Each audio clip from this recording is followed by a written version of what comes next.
comenté que no íbamos a ver más del Antiguo Testamento. Y resulta que fue porque yo estaba mirando los subtítulos que yo tengo ahí, pero voy abriendo un poquito más la presentación que tengo y la lección que tengo preparada. Realmente sí vamos a ver un poco más del Antiguo Testamento, pero ya vamos a hacer el cambio al Nuevo Testamento y a los Evangelios y a la venida del Señor Jesucristo. Entonces, sí vamos a empezar un poquito con el Antiguo Testamento. Entonces, bueno, les quería comentar eso porque me di cuenta que vamos a, sí, a empatar bien las lecciones que hemos estado viendo acerca del Antiguo Testamento. Bueno, la lección del día de hoy la he titulado Jesucristo, Rey, Salvador e Hijo de Dios. ¿Por qué lo pongo estas características? Como vimos la lección de la clase pasada, es el rey, ¿cierto? Porque va a venir del linaje de David y es importante considerarlo como rey. Sabemos que ahorita para nosotras es un poco extraño este concepto, pero es muy saludable espiritualmente hablando entender al Señor Jesucristo como el rey, porque así como nosotros hemos visto de pronto en libros, en novelas o en cosas así de ciencia ficción en cuanto a los reyes, ¿cierto? En películas, eh, los reyes como sus súbditos vivían con una vida devota en la cual le debían sus vidas a estos reyes. De esta misma forma debemos tener esta apreciación del Señor Jesucristo. De la misma forma tenemos que verle como Salvador. Creo que esto es un poco más fácil para nuestro contexto, ya que le conocemos al Señor Jesucristo como quien vino a redimir nuestras vidas. Y también como hijo de Dios. De pronto nosotros no luchemos mucho con el concepto de hijo de Dios. Sé que algunas otras corrientes, tanto del cristianismo como de otras religiones y de otras personas en el mundo, no le consideran el hijo de Dios, pero es muy importante y crucial conocer al Señor Jesucristo como nuestro y como el hijo de Dios. En esta presentación quise arreglar algunas cosas de dicción, es decir, eh, pero no encontré el documento para editar, entonces pues quedó ahí como con unos problemitas. Entonces, bueno, nos encontramos con el pueblo de Israel, que a través de la historia, el pueblo de Israel desvió su corazón, así como lo hizo eh, este Salomón, ¿cierto? Y de la misma forma, Israel fue alejando su corazón más y más. Y vamos a ver un poquito qué fue lo que pasó cuando ya llega el último rey de Israel. Recordemos que el reino de Israel se dividió en dos. Vamos a seguir muy de cerca y la Biblia nos tiene muchísimos textos en cuanto al rey del sur, porque es el reino de Judá, es el reino de verdad, la genealogía de David, que es de los hijos de Salomón. Y años después, en este texto, es un texto del cual ha sido utilizada una versión mucho más conocida, perdón, más con términos más conocidos para nosotros, pero la versión más conocida es la Reina Valera, la cual tiene términos como que en el primer día del mes noveno y entonces así como que nos perdemos porque nuestro calendario es muy diferente. Entonces esta versión nos da un poco más entendible, ¿cierto? Porque dice en enero del noveno año, entonces ya uno como que, uy, se ubica un poquito más, ¿cierto? Estaba un rey que se llamaba Sedequías. Y este rey fue al que le tocó en turno, por decirlo así, vivir la caída bueno, de Israel o del reino del norte, o de Jerusalén, que era la capital del reino en ese momento. Resulta que ya el reino del norte había sido llevado esclavo a Siria, pero no vamos a ver esto, sino que vamos a ver qué pasó con este reino de Jerusalén. Resulta que había un imperio. Para las que estamos viendo Daniel, nos puede parecer muy familiar la mitad de esta lección. Y está Nabucodonosor, el rey de Babilonia, y llegó con todo su ejército a sitiar, es decir, rodeó toda Jerusalén. ¿Por qué rodeaban las ciudades? Primeramente porque era el estilo de conquista Babilonia, porque era una guerra un poco más larga, ¿cierto? Porque no iban a atacar de una, pero sabiendo que los muros de Jerusalén habían sido bendecidos por Dios, de alguna forma hablando, eran unos muros muy fuertes, no habían sido derrocados por ningún imperio o reino hasta ese momento. Entonces, ¿qué pasa? Nabucodonosor, un hombre inteligente que peleaba para ganar, dijo, yo voy a sitiar, tengo mi paciencia, duró 2 años y medio, y ¿qué hizo? Cortar suministros, se iban a morir la población de hambre, de sed, iba a debilitar este reino, imperio israelita, que era muy fuerte, de la forma, podríamos pensar, inhumana. Bueno, pues los reyes eh, jugaron de la forma en la que podían ganar, ¿cierto? Y aquí nos dice que el 18 de julio del año 11 del reinado de Sedequías, es decir, no reinó mucho, abrieron una brecha, ya sea por túneles, por piedras tiradas, pero se abrió un huequito de la muralla de la ciudad. ¿Y qué pasó con el rey de Sedequías? Vieron esto también sus soldados y que los babilonios habían invadido la ciudad. Entonces, ¿qué? Se organizaron y pelearon. No, huyeron. Ni siquiera acudieron a Dios o ni siquiera pelearon con honor hasta el final, sino que se escaparon.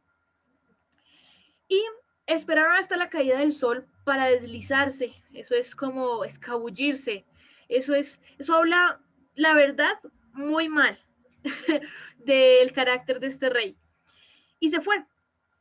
Y empezó eh, estos babilonios a quemar la ciudad, el palacio hermoso que había durado, ¿se acuerdan? 20 años construyendo Salomón, un palacio glorioso, el templo inmaculado, y empiezan los gemidos de todas estas personas, porque aparte de que los mataban, o los quemaban en sus casas, también fueron llevados cautivos la crema innata de Jerusalén por orden del rey, porque era un rey inteligente, sagaz, y que pensó, no voy a dejar aquí a la gente más inteligente de la ciudad, me la voy a llevar y prefiero que me sirvan a mí y cuando los necesite, bueno, me van a ayudar. ¿Cierto? Y es más, no quiero que me vengan a hacer una revuelta y luego se apoderen de nuevo con ideologías y levanten a este pueblo, no. Dividió la crema, perdón, las personas pensantes de las personas de pronto común y corrientes que se sometían al mejor postor, por decirlo así. Entonces se lleva a jóvenes, a mujeres, a niños a Babilonia. Y se queda, según otro pasaje, se quedan los agricultores en la tierra de Jerusalén o de Israel para cultivarla. Cuando uno deja una finca abandonada, la tierra se vuelve nada.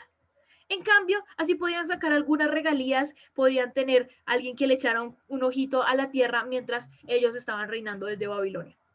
De hecho, el rey Sedequías se fue por un tiempo, pero después lo atraparon y le fue mal, le fue mal. En los textos bíblicos dice que le sacaron los ojos y lo llevaron cautivo a Jerusalén y lo mantuvieron vivo para mofarse por el resto de su vida. Y bueno, vemos algo desolador, ¿cierto? Pero hay un hombre que es Daniel. Y este hombre es un hombre fiel a Dios. Es parte de la crema innata de Jerusalén. Es un joven apuesto, inteligente y con la vida por delante. Él y sus amigos son llevados a un trato especial. Lo han llevado al palacio del rey. Un palacio ostentoso. ¿Y qué le dan? Comida, los mejores manjares. Pero que él que decide en su corazón, él decide no contaminarse. ¿Y cómo lo hace? Bueno, pues no quiere comer de carne sacrificada a ídolos, porque eso no estaba bien visto por la ley, ¿cierto? Y él quería agradar a Dios. Y hizo un trato con uno de los guardias o con uno de los capataces que estaba al cuidado de estos hombres.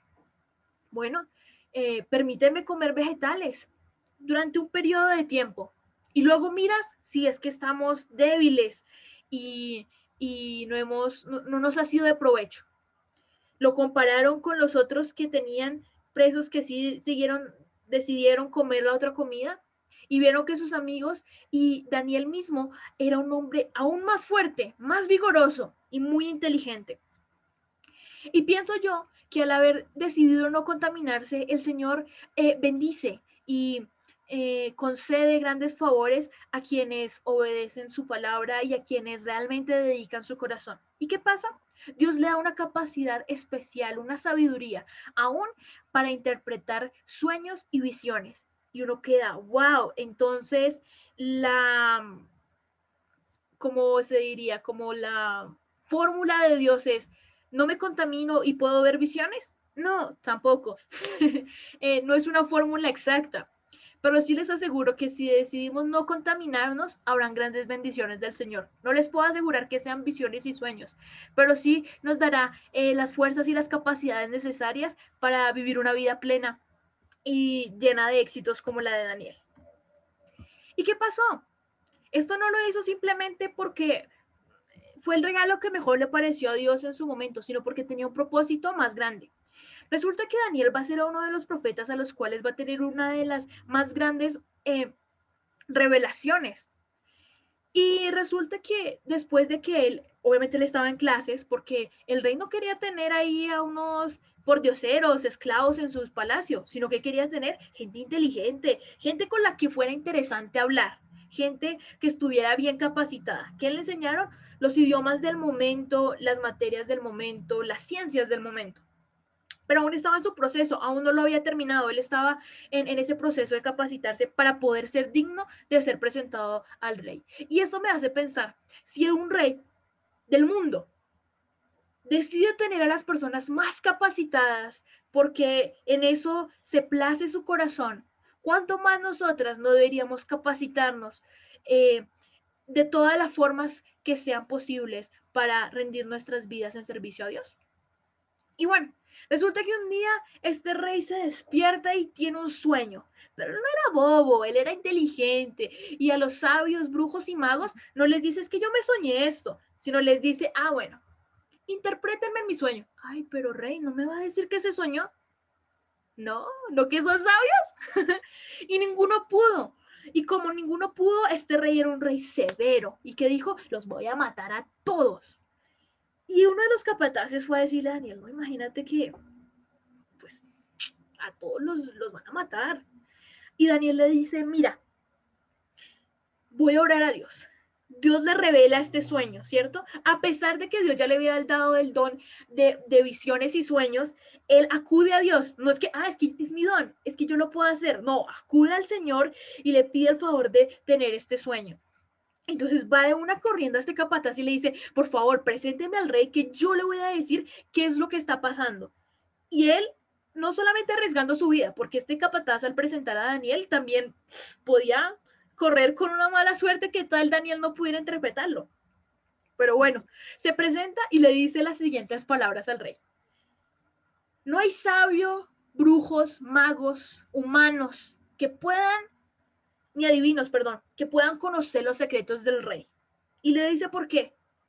Pero hay un Dios del cielo quien revela los secretos y le ha dado el privilegio, por decirlo así, de conocer a usted, señor Nabucodonosor, el futuro. Él dijo, dale, continúa, cuéntame qué es lo que yo he soñado. Entonces le dice, ahora le diré qué es lo que usted ha soñado y qué ha visto mientras estaba acostado en su cama. Y yo lo voy a resumir de esta forma, ¿listo? Lo he llamado el sueño de los imperios venideros. Y entonces empieza con la cabeza de oro. Recordemos que es una estatua, pues sabemos que lo tenemos un poco más fresco las que hemos estado en los GPS. Entonces es una cabeza de oro resplandeciente, bonita, ¿cierto? Y le dice, Dios ha puesto a un gobernante. ¡Wow! Todo el mundo, en todo el mundo habitado, domina todo, aún hasta los aves y los animales salvajes. Y le dice, esta cabeza de oro es usted. Uy, el rey ahí yo creo que se recostó así en su silla babilónica y dijo, sígueme contando. ¡Oh, qué chévere! Soy yo, esa cabeza de oro. Y le dice, bueno, como son imperios, ¿cierto?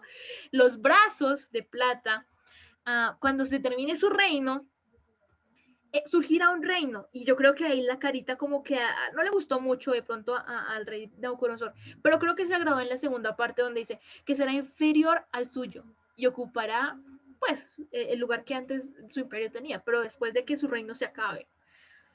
Eso quería decir que en la vida de Nabucodonosor no iba a perder el imperio. Eso es tremendo regalo, saber que ninguna batalla iba a perder, por decirlo así. Y estos serán los medo-persas. Pero a él yo creo que le agradó eso porque ningún imperio iba a ser comparado al de él. Ay. Entonces se sentía, sígueme contando del futuro. Y entonces, pues luego de que caiga el imperio de los medos persas, llegará un tercero, con el representado por el bronce, ¿cierto? Y surgirá para gobernar el mundo, ¿cierto? Y esto sería Grecia, un imperio grande, fuerte. Y después de este, vendrá uno que será fuerte como el hierro y aplastará y destrozará a todos los imperios anteriores, ¿cierto? Como el reino destroza y aplasta a todo lo que golpea. Y eso representaba las piernas de hierro y es el imperio romano. Entonces, el rey hasta ahí yo creo que estaba complacido con lo que estaba diciendo Daniel. Finalmente le traía honra, gloria, y ninguno de los reyes sabía que él no iba a perder. Entonces, la próxima vez que se le enfrentara a alguien, él sabía que le iba a dar sopa y seco, me parece a mí. Y todas estas imperios nos llevan a pensar y nos llevan a ver la gloria de Dios, porque estoy seguro, así no seamos creyentes, tenemos, pues en la historia mundial, tenemos a Babilonia, tenemos relatos de los príncipes de Persia y de Medo, perdón. Tenemos a Grecia con Alejandro Magno. Nadie discute que Alejandro Magno haya llegado a ser uno de los grandes emperadores o conquistadores o reyes del pasado. Roma, vamos, todos sabemos que Roma existió. Entonces, todos estos pasajes nos muestran que al estar súper enlazados con la historia que venimos viendo, es una afirmación más de pronto a los que queremos conocer la historia y ponerlo algo más de cosas intelectuales a nuestros argumentos. Pero luego hay un imperio que falta. Y este pasaje nos da muchísima luz en cuanto a cómo será. Dice que serán los pies y los dedos. Y dice que era una combinación entre hierro y barro cocido. Lo cual demuestra que este reino se dividirá. ¿Por qué? Porque la mezcla entre el barro y el hierro tendrá así algo de fuerza que lo aporta el hierro, pero no obstante, si alguno de sus partes, aunque algunas de sus partes serán fuertes como el hierro, otras serán tan débiles como el barro. Así que, así como viste el hierro mezclado con el barro, se mezclará por medio de ¿qué? Alianzas humanas. Y aunque son alianzas humanas, nunca se unirán el uno con el otro, es decir, será algo de palabra. Y eso es lo que representa que los pies sean de barro y de hierro. ¿Por qué algunos comentaristas lo llaman Roma renacido? Bueno, porque recordamos que Roma es hierro y de alguna forma este hierro que poseen los pies tiene que surgir de ese mismo imperio romano. Ahora, hasta Roma vemos que ya todo se ha cumplido. Cuando vemos el imperio que falta, por eso lo llamo que falta, es que aún no hemos visto tal cosa suceder. ¿Por qué? Porque al final del sueño ve una roca. Y cuando la ve descendiendo pasa algo increíble, algo sobrenatural, que la roca se convierte y se establece como un monte, lo cual nos da la luz a que será alguien que sí, vendrá de un momento a otro, y dos, será establecido como un monte para decir que jamás será destruido, que será para siempre, pero también todo este evento conforma algo tan sobrenatural que solamente podríamos explicar con la venida del Señor Jesucristo. Sabemos que ya vino, pero no vino en esta forma, es decir, que con seguridad sabemos que se refiere a la segunda venida del Señor Jesucristo. Por eso también sabemos que el imperio que falta aún no ha sucedido, porque el Señor Jesucristo no ha venido por segunda vez. Entonces, ¿qué pasa? Dice que los días de estos reyes, por decirlo así, serán contados, porque el Dios del cielo se levantará con otro reino que no será destruido jamás. ¿Recuerdan que le dijo a David? Que su reino sería para siempre, no porque sus herederos serán eternos, sino porque se refería al Señor Jesucristo. Aparte de eso, ¿qué pasará? Que cuando Él llegue, destruirá, desmenuzará y consumirá todos los reinos, pero Él permanecerá para siempre. Es decir, por mucho que viva, por mucho botox que la gente se aplique, va a llegar un fin. Algún momento se van a destruir, van a envejecer y van a morir. Pero el Señor Jesucristo no. Y esto es buenísimo, porque si nuestra vida está puesta en un rey como Nabucodonosor, aunque grande y ostentoso, murió, entonces toma mucha relevancia que nuestra vida sea puesta finalmente en Jesucristo, quien es eterno y en quien nuestra confianza siempre estará segura. Y algo muy interesante en los que quiero de pronto comentar algo, es que si nos estamos dando cuenta, está utilizando mucho el término el Dios del cielo. Y es que es una buena manera para conocer la inmensidad de Dios. Si pensamos que Dios es amor y vemos el cielo y vemos el final del cielo, entonces diríamos que el amor de Dios es finito. Pero como no vemos el final del cielo, podemos saber que el amor de Dios es infinito, la misericordia de Dios es infinita, el perdón de Dios es infinito y la salvación de Dios es infinita, es decir, que abarca. Y esto me ayuda porque aún a mí, una persona que no merecía nada, puedo llegar a ser parte de esta salvación preciosa. Y vamos a empezar a ver cómo se empieza a cumplir esto. Es decir, lo primero que vimos es que el reino de Babilonia tenía que caer. Y entonces el nieto, porque ahí es un poco complicado entender históricamente, pero el hijo de Nabucodonosor solamente reinó por 2 años y luego empezó a reinar su hijo. Y bueno, entonces está su hijo y empieza, él era un hombre medio loquito. Daniel aún seguía con vida, ya estaban cerca de cumplirse los 70 años de que iban a estar cautivos en Babilonia. Y entonces está este hombre, ¿cierto? Y decide, lo pongo yo en términos humanos y conocidos, decide emparrandarse.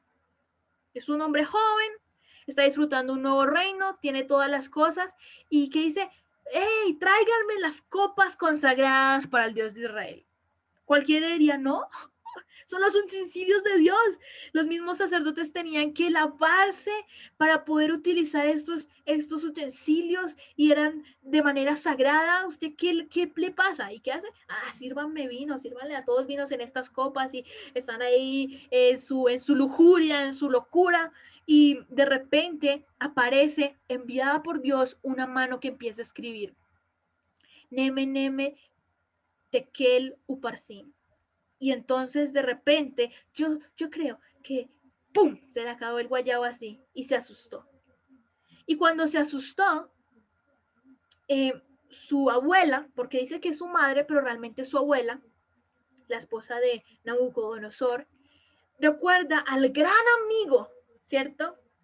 De su esposo, Daniel, el sabio que sabía interpretar visiones.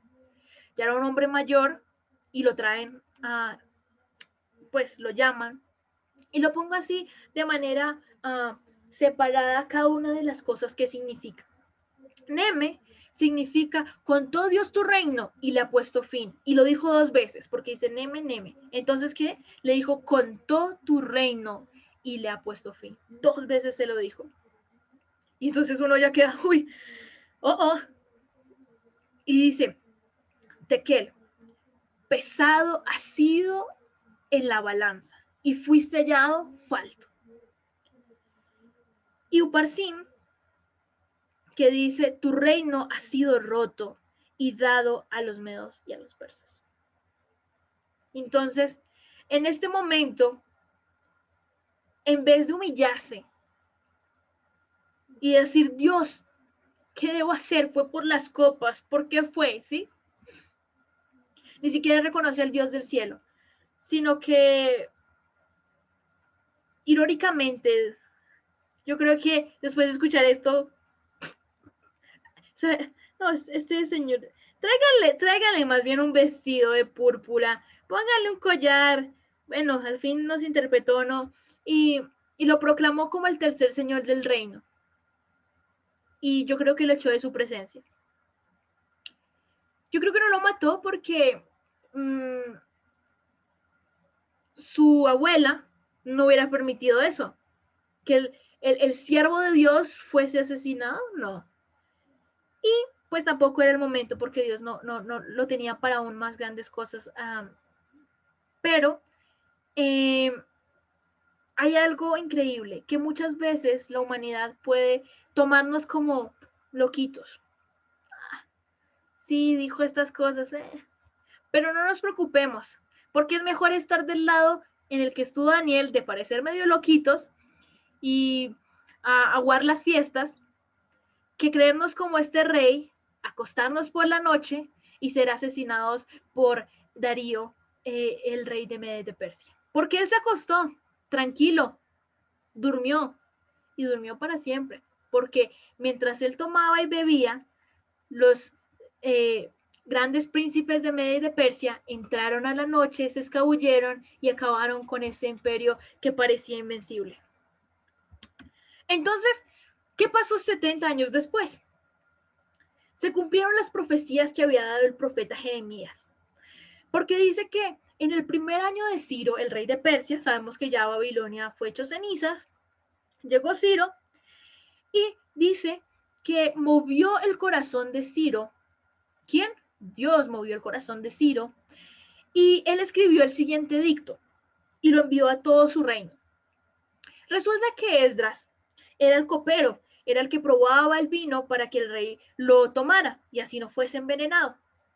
Resulta que Esdras también empezó a sentir una carga, un dolor por tener a Jerusalén destruida, quemada, el templo en ruinas, el muro completamente destruido.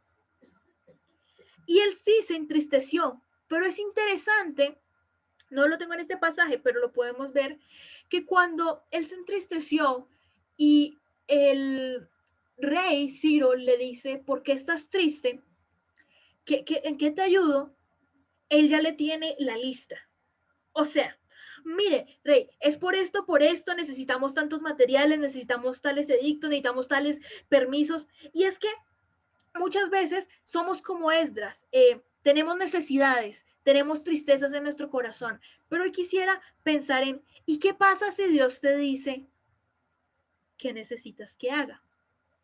¿Estaríamos listos con el plan de acción que debemos ejecutar? ¿O estaríamos, no, Señor, gracias, dame una hora, voy a mirar qué es lo que necesito y ya te digo? Te aseguro que si pasa esto en el momento donde Ciro le dice a Esdras, y Esdras le empieza a decir, es que no sabría decirte muy bien cuánto material se necesita, te aseguro que el rey lo va a mirar como, y está triste y no ha hecho cuentas, y está triste y no ha pensado un plan. Y entonces, esto es un muy buen ejemplo para, bueno, estar listos para cuando la provisión de Dios llegue, poder decir con exactitud cuál es nuestro plan de acción. Pero lo bonito que vamos a ver es cuál es el edicto, ¿cierto? Dice que Ciro, rey de Persia, dice que el Señor, Dios del cielo, hace la diferencia completa. ¿Qué pasó con el rey que acabamos de ver? El nieto de Nabucodonosor. Nunca dijo que era el Dios del cielo y murió. Él lo reconoció. ¿Y qué dijo? Me ha dado todos los reinos de la tierra. Es decir, sabía que estaba ahí. ¿Por qué? Porque Dios lo había permitido. Pienso que quizás había sido porque los textos de Daniel, habían llegado a sus manos, donde, perdón, estaba la visión de que el rey Nabucodonosor o el reino de Babilonia iba a ser reemplazado por los medos y los persas. Habían hasta profecías de Jeremías donde sabíamos que Ciro iba a ser quien iba a ayudar al pueblo de Israel. Y es que hace la diferencia conocer la palabra de Dios. Da muchísima bendición, porque nos ayuda a caminar en la voluntad de Dios, en lo que Dios quiere que hagamos, y así no nos ganamos, bueno, un castigo. Y dice que le había encargado de, y le encargó, es decir, a Esdras le encargó de construir el templo de Jerusalén, que estaba en Judá. Y cualquiera que permaneciera del pueblo de Israel podría volver con él a Judá. Es decir, todos los esclavos llevados hace 70 años que estaban añorando volver a su patria, tenían la oportunidad de ir. Yo diría que con los gastos pagos. Es decir, me explico, no habían buses, tampoco habían aviones, pero sí iban a tener una protección del rey. Y pues obviamente iban a llevar agua y suficiente comida para que las personas no murieran en el camino. Pero un pequeño detalle que nos cuenta en otros libros, donde nos dice que sí hubieron judíos que volvieron, pero tenían que tener como un pasaporte o una identificación de la nacionalidad. Algunos la encontraron y otros no quisieron volver. Entonces, ¿qué nos lleva a pensar? Sí, hubo un pueblo que volvió a reconstruir el templo, a reconstruir la muralla con Nehemías, pero, ¿qué pasa con esa última exclamación? Y que su pueblo y que su Dios esté con ustedes. Y esa es la mejor bendición que pueda haber. Que alguien nos diga, y que tu Dios, así no crea en Él, esté contigo, porque yo sí lo conozco y yo sé que Él va a estar. Y es la bendición que nos ha dado el Señor Jesucristo, que Él va a estar con nosotros hasta el fin de los tiempos. Y sería muy bonito, ¿cierto? Que nuestra carta de presentación, nuestra salvación no esté escondida, sino que sea fácil de encontrar y para cuando la demanden y poder recibir todas las bendiciones y no nos perdernos de estas cosas increíbles. No con eso decir que la salvación se pierde, pero no ser unos cristianos que ni siquiera encontremos nuestros papeles, sino que tengamos firmes en que está nuestra fe. Y entonces, ya el pueblo de Israel ha vuelto. Y hay una promesa, que está en Malaquías, que dice que un hombre vendría a preparar el camino de quién, del Señor Jesucristo. Es decir, de esta presentación de 70, del anterior de las 70 años que vuelve a Jerusalén, a la promesa de un hombre, ya vamos a empezar a, por decirlo así, a saltar, ¿sí? Los 400 años de silencio o donde no hubieron profetas como tal, y vamos a llegar a donde el primer y último profeta después de esos tiempos, que sería Juan el Bautista. Pero vamos a leer este pasaje, donde dice, miren, yo envío a mi mensajero a preparar el camino delante de mí. Entonces el Señor al que ustedes buscan vendrá de repente a su templo, el mensajero del pacto a quien buscan con tanto entusiasmo, sin duda vendrá, dice el Señor de los ejércitos celestiales. Y entonces estamos viendo algunas profecías de que iba a venir el Señor Jesucristo. Son unas profecías muy importantes donde nos dan detalles que van a ser importantes al pasar en la historia y ver los detalles cómo se van a ir cumpliendo. Y dice Isaías, muy bien, el Señor mismo dará la señal. ¿Cuál iba a ser la señal? Que la Virgen concebirá un niño y dará luz y lo llamará Emmanuel, que significa Dios con nosotros. Entonces, ¿qué también dice de este? Que un niño nos ha nacido un niño, hijo nos es dado, él gobernará, el gobierno descansará sobre sus hombros, y él será llamado, ¿qué? Consejero, maravilloso, Dios poderoso, Padre eterno, príncipe de paz. Y su gobierno y la paz nunca tendrá fin. Reinará con imparcialidad y justicia desde el trono de su antepasado David. Y eso será por toda la eternidad. Y bueno, en esto se comprometió el Dios de los ejércitos y dice que esto es lo que va a suceder. Y es muy bueno ver estos pasajes porque vamos a ver muchos detalles que se van a cumplir a la fe. Y por eso vamos a poder, por eso podemos tener fe en lo que hasta ahora no se ha cumplido, porque no ha sido el tiempo. Porque si eso se cumplía al pie de la letra, es decir, que las promesas que aún tenemos en la iglesia se cumplirán de la misma forma.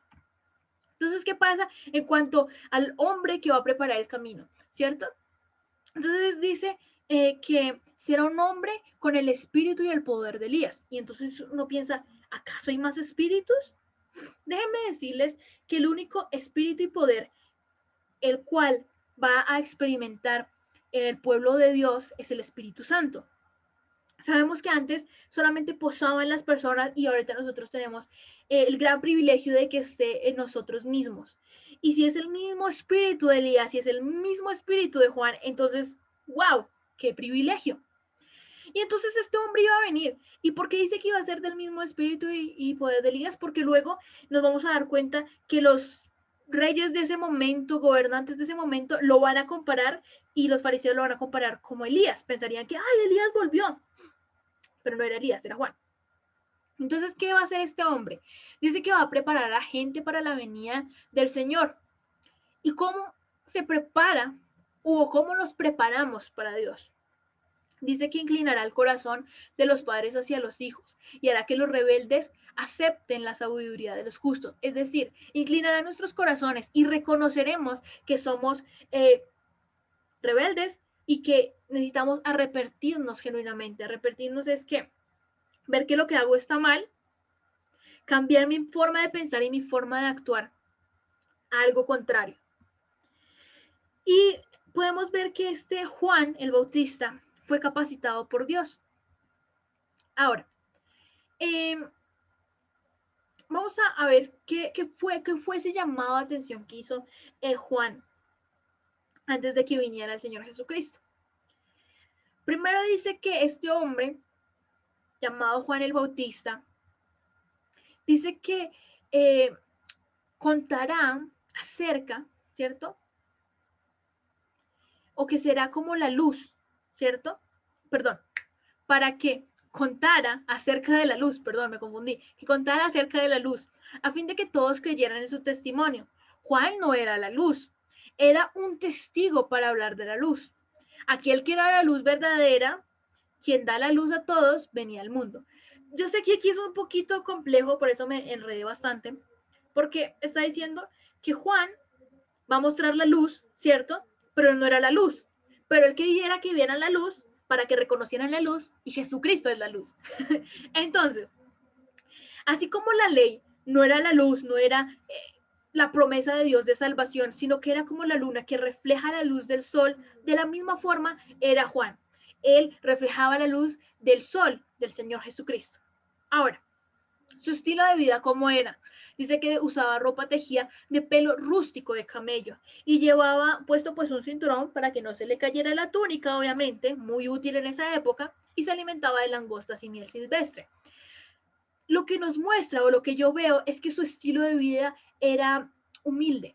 No era porque a él le encantara andar de pronto en esa época mal vestido o comer cosas que de pronto no eran las más sabrosas, sino que él estaba dispuesto a dejar todos esos lujos para servir y para entregar toda su vida a este mensaje.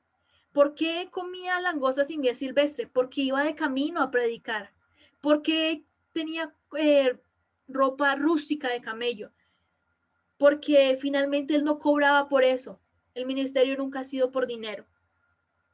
Y él lo entendía y estaba dispuesto a de pronto andar mal vestido para la época, de pronto no comer los banquetes que podía haber comido en su casa, porque la verdad él tenía una familia, no digo que súper adinerada, pero digo que sí era una familia con bastantes comodidades. Y bueno, ¿cómo preparó el camino? Dice que él eh, empezaba a decir, ¿cierto? Las buenas noticias acerca de Jesucristo, de Jesús el Mesías. Y lo hizo de la forma en que había dicho el profeta Isaías, o como había escrito el profeta Isaías. Dice, mira, envío mi mensajero delante de ti, perdón. Y él preparará el camino. Es la voz que clama en el desierto. ¿Por qué que es la voz que clama en el desierto? Porque él predicaba desde el desierto. Posiblemente era uno de los mejores auditorios de la época.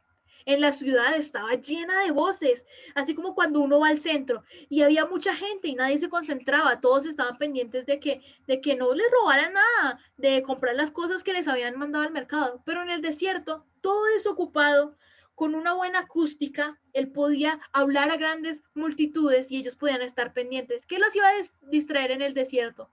En esa época ni siquiera había celulares, entonces era una muy buena técnica para no desconcentrarse. Y entonces el mensajero, entonces, ¿qué hace el mensajero? Dice explícitamente lo que le mandaron a decir, ¿cierto? Y entonces el que decía que predicaba. ¿Por qué dice que predicaba? Entonces, tiene un mensaje y la forma en la que lo expresó era una prédica. Una prédica es una exposición en la cual alguien se para enfrente de toda la congregación y dice las verdades, ¿cierto? Y las verdades de él eran acerca del arrepentimiento. Decía, arrepentidos porque el reino de Dios se ha acercado. Es decir, la realidad de que Dios salva ha venido al mundo porque está el Salvador en el mundo. Entonces, ¿qué hacía la gente? Decía, quiero ser bautizada. ¿Para qué? ¿Para ser salvos? No. El bautismo no salva. El bautismo lo que hace es que demuestra, porque dice, para demostrar que se habían arrepentido de sus pecados y se habían vuelto a Dios para ser perdonados. ¿Por qué? Porque es un símbolo en el cual todo el mundo, imagínate, toda la gente que estaba escuchando, y uno puede decir, sí, soy salvo. Y entonces uno, ¿cómo? Sí, soy salvo. Pues, oye, yo no puedo escuchar tu corazón, no te puedo escuchar bien, pero una forma en la que yo puedo ver así esté a mucha distancia, es ver a alguien que se está bautizando. Y entonces así como en mi corazón yo digo, que yo confío en la obra del Señor Jesucristo, lo puedo demostrar al bautizarme, porque yo me bautizo y digo, sí, yo muero con Cristo en la cruz, yo soy sepultada con Cristo en la cruz, estoy sepultada con Cristo y soy resucitada con Cristo. Entonces eso muestra la reafirmación de todo lo que yo creo. Entonces, dice que el arrepentimiento, aquí me faltó una S, nos permite ver a Cristo. Entonces, es una forma visible. Es como si dijéramos, bueno, todos los salvos nos vamos a poner una camiseta blanca. Bueno, pues es muy fácil. El que no tenga la camiseta salva es porque no se cree que es salvo. Y de esa misma forma, el símbolo que decidió el Señor Jesucristo o Dios ponerlo en el corazón de Juan el Bautista era el bautizo. Y era porque en el pueblo israelí había muchos bautizos. Pensaríamos que no los hay, pero habían casi o más de 7 bautizos que eran comunes. Lavarse, purificarse para Dios en diferentes ocasiones por diferentes cosas.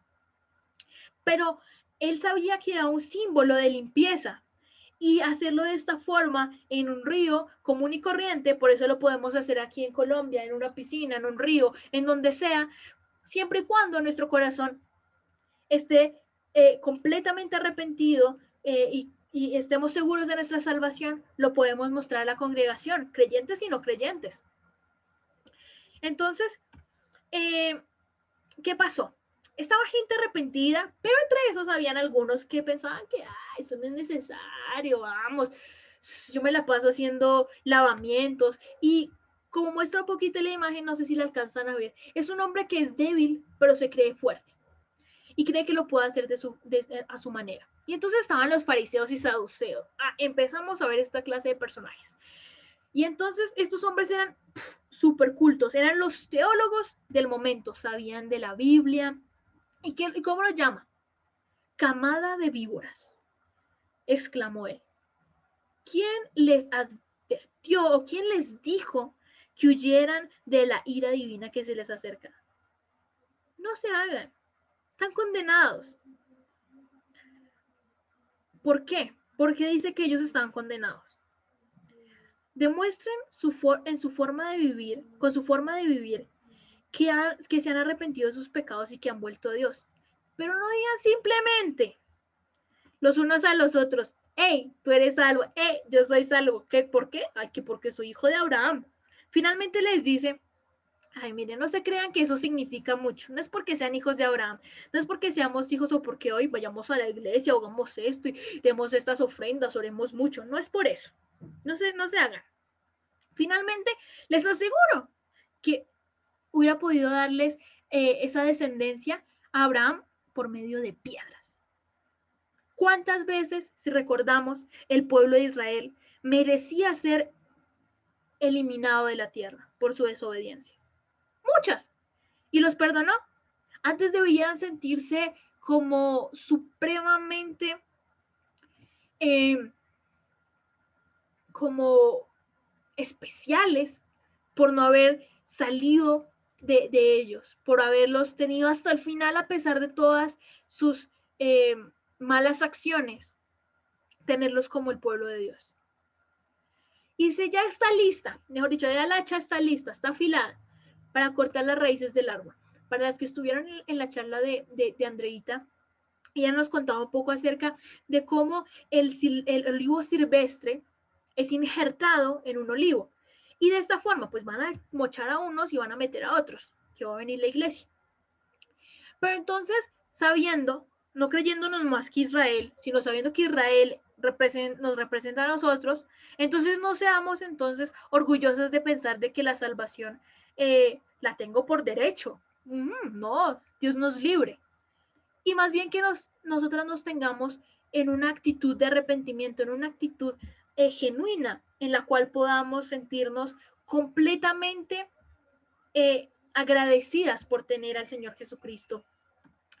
Porque podemos pasar por ser unos arbolitos sin fruto. ¿Y a quién le importa un arbolito sin fruto? Más vale uno lo arranca y pone otro, ¿cierto? Pero sí somos especiales ahora, porque Él nos ha comprado con su sangre. También es cierto. Pero, entonces vamos a ver en cuanto al bautizo. Porque entonces podemos pensar, bueno, sí, el bautizo es completamente necesario. Y yo diría que sí, porque aún Cristo lo hizo. Dice que un día va caminando, ¿cierto? Y se encontró con Juan el Bautista en el río Jordán. Y le dijo, por favor, bautízame. Y el otro, no, tú antes me tienes que bautizar a mí. Porque Juan el Bautista decía, yo bautizo con agua, pero él los va a bautizar en espíritu. Y eso es lo que ha hecho. Si tienes el Espíritu Santo, has sido bautizada en espíritu. Pero obviamente un paso de obediencia también es bautizarse en agua para ser de testimonio. Y entonces él le dice, no, es necesario que cumplamos todas las cosas de la ley porque nos conviene. Entonces Juan entonces aceptó bautizarlo y mientras le bautizaba, sobre él posó una paloma que ejemplifica al Espíritu Santo. ¿Y qué dijo Dios? Este es mi Hijo amado en quien tengo gran gozo. Y es que cada vez que alguien es bautizado o en espíritu o en agua, ¿cierto? En espíritu porque es nuestra conversión, porque ahí somos salvas, pero también es chévere ver un paso de obediencia cuando los hijos obedecen, es chévere. Entonces Dios también reconoce y se alegra cuando generamos estos pasos de obediencia. Así como fue obediente Daniel, ¿se acuerdan? Daniel fue obediente y apartó su vida para no contaminarse y a Dios le alegró eso y le dio un regalo. Y de la misma forma, ahora nos ve.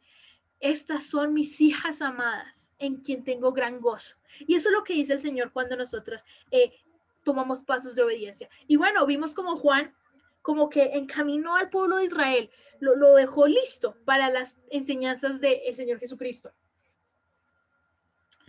Pero es que resulta, perdón, que Juan era contemporáneo con el Señor Jesucristo. Entonces fue Dios mismo quien capacitó a los padres del Señor Jesucristo. Esto es súper genial. Porque imagínense en un momento u otro que uno tenga un hijo y que le digan que pues es el Mesías, ¿no? Con anticipación. Dios mandó a su ángel increíble de mensajero, que es el ángel Gabriel, y le dijo, saludos, mujer favorecida, el Señor está contigo. Y ella confusa, perturbada, quedó ahí con un montón de miedo, porque el ángel después le dice, no, no tengas miedo, la vio cambiar de colores, pálida, de todo. Dijo, no, tranquila, has hallado favor delante de Dios, ¿cierto? Y concebirás y darás a luz un hijo, y le pondrás por nombre Jesús. Este será muy grande, será llamado el Hijo del Altísimo. El Señor Dios le dará el trono de su antepasado David, y él reinará sobre Israel para siempre. Su reino nunca tendrá fin. Y ella quedó embarazada por obra del Espíritu Santo. Es decir, simplemente la introdujo al bebé en su barriga de una forma milagrosa.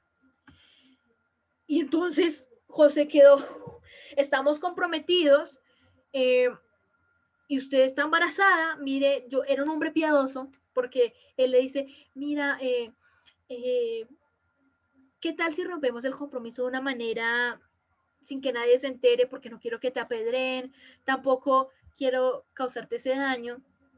Pero entonces Dios le habla y le dice, José, hijo de David, no tengas miedo de recibir a tu esposa María, porque el niño que lleva dentro, ella lo concebió por el Espíritu Santo.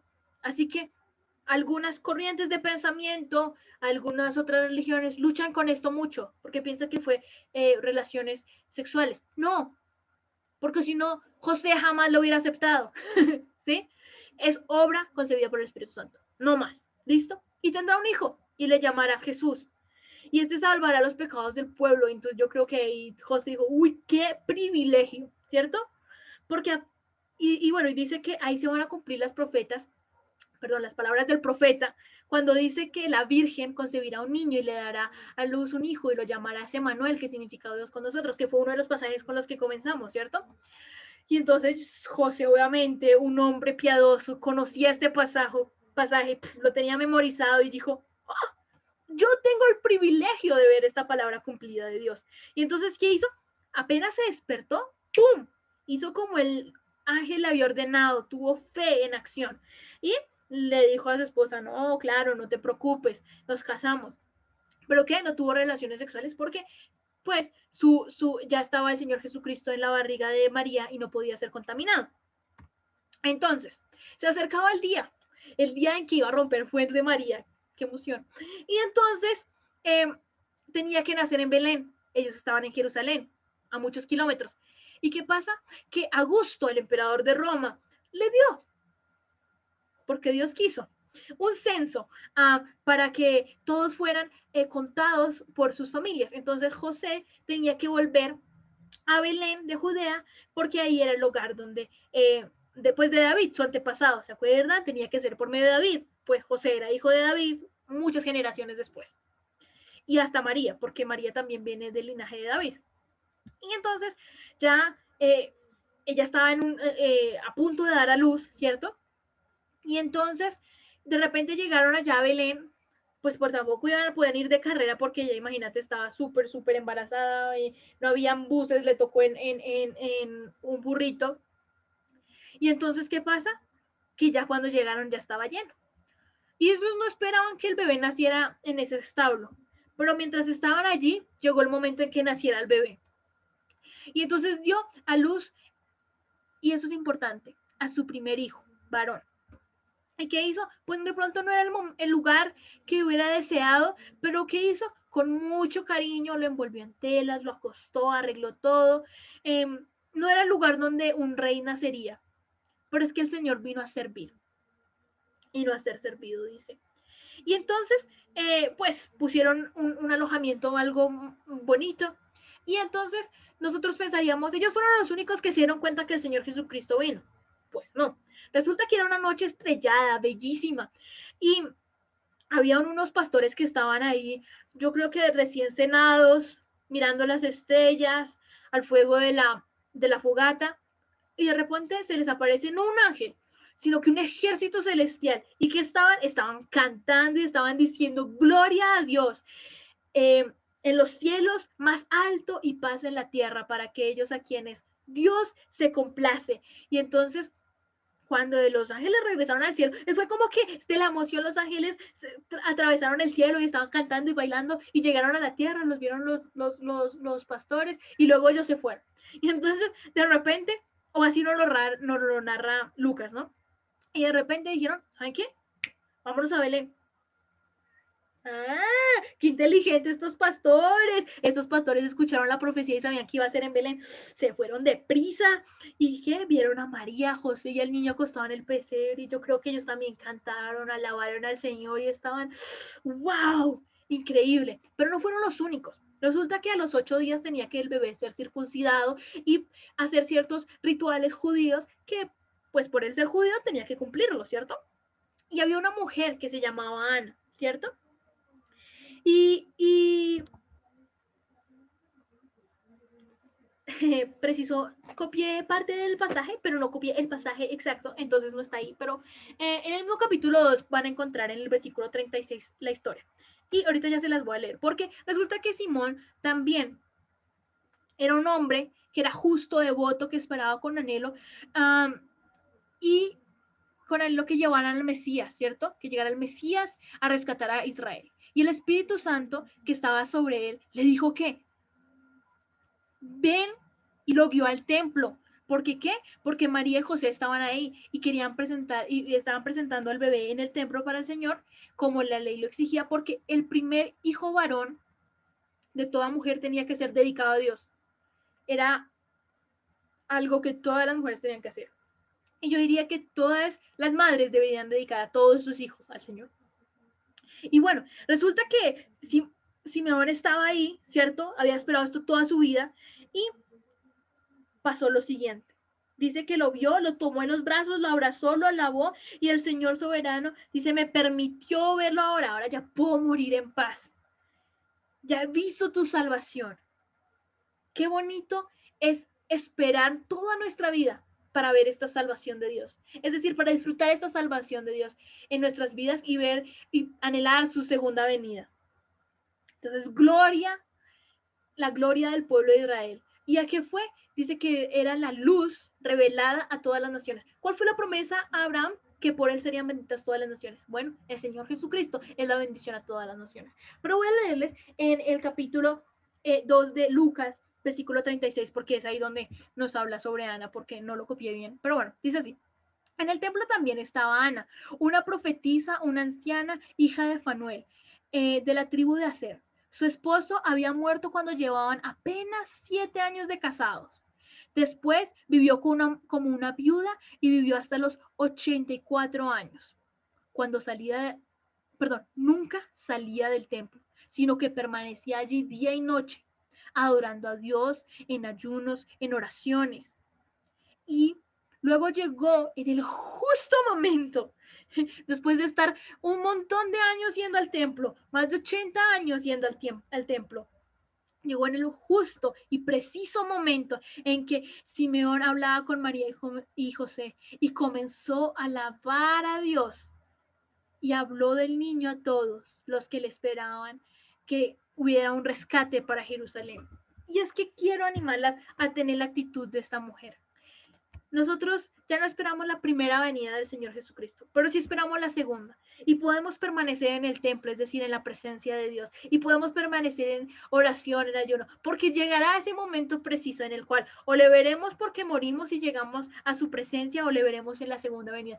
Pero les aseguro que el Señor le prometió a Simón a Simeón, y a Ana, y fue algo asombroso, hasta para sus padres, porque dice que los padres de Jesús estaban asombrados de ver las bendiciones que le dio Simeón y cómo estaba de feliz de ver al bebé. Dice, este niño está destinado a provocar la caída de muchos en Israel, pero también será alegría de otros. Es decir, no mintió, no dijo nada como no fuera. Muchos van a ser condenados por Jesucristo, claro, porque Él es la salvación. Quien no la acepta está condenado. Pero lo chévere para nosotras también será alegría para muchos otros. Fue enviado como una señal de Dios. Pero muchos se oprimirán a ellos mismos, se quedarán en esa opresión porque no aceptarán a Cristo. Y como resultado saldrá a la luz todos los pensamientos más profundos de los corazones. Y la espada atravesará tu propia alma. Y puede que suene como fuerte. ¡Uy, no! Las cosas más profundas de mi corazón, no. ¿Por qué? No. Ana Sofía, tacho, esa parte no la quiero.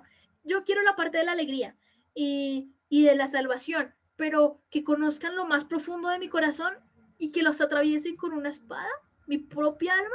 Bueno, puede sonar un poco loco, pero deberíamos anhelarlo, porque si Él conoce lo más profundo de mi corazón, Él puede atravesar, limpiar con su palabra aún lo más profundo y recóndito de nuestros corazones. Luego de esto, vamos a resumirlo un poquito. Dice que los magos se enteraron cuando nació el Señor Jesucristo, vieron las estrellas y dijeron, vamos para allá. No eran magos, eran sabios de Oriente. En esa época los llamaban magos, pero realmente eran astrónomos. Pero en ese momento no había astronomía, entonces los llamaban magos. Y llegaron 2 años después y vieron al Señor Jesucristo y le dieron oro, incienso y mirra. Y entonces el rey del momento, al escuchar que había un rey y él como, no, yo soy el único rey, entonces decidió matar a todos los niños. Por eso José y María tuvieron que salir huyendo a Egipto y vemos como Israel fue a Egipto y todas estas cosas, pero ellos duraron 440 años aproximadamente en volver. Ellos duraron 2, el tiempo exacto. Entonces, eran los planes de Dios. Dios utiliza hasta los imperios y reinos que ni siquiera nos imaginaríamos. Porque ellos estuvieron ahí hasta que murió ese Herodes. Y luego el otro Herodes se llenó de miedo porque había una profecía en cuanto a que su reino iba a acabar y algunas, pues unas profecías que eran como de destrucción. Y a él no le gustó y salió corriendo. Y pues en ese momento el ángel de Dios le dijo, levántate y vámonos con el niño para la tierra de Israel. ¿Y ellos qué hicieron? De una nos vamos para Nazaret. Y bueno, vamos a terminar con este último pensamiento. Pasó mucho tiempo en el templo. Y es que cuando Jesús tenía como 12 años, fueron con sus padres y toda su familia, vamos a Jerusalén a una celebración.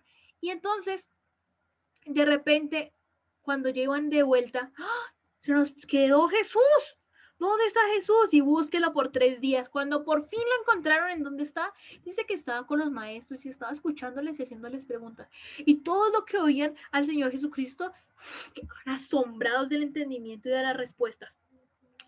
Y entonces él como, hola, porque es que los niños no se dan cuenta cuando los están buscando, sino que los papás se mueren del susto y cuando lo encuentran a uno se da cuenta por la cara como, hola, eh, porque estuvieron buscándome. Ay, uno se imagina donde le respondan eso y uno, para él era algo obvio que él iba a estar en la casa de Dios. Dice que tenía que estar en las cosas de su padre.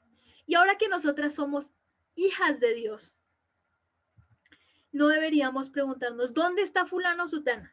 Debería ser obvio, están en las cosas de Dios. Están viviendo como Dios quiere, así como Ana lo hizo durante 80 años o más. Y deberíamos estar deleitándonos y conociendo al Señor, así como lo estamos haciendo ahorita. Por eso siento yo que es tan rico y tan chévere poder disfrutar de estos momentos. Y bueno, creo que esta es la lección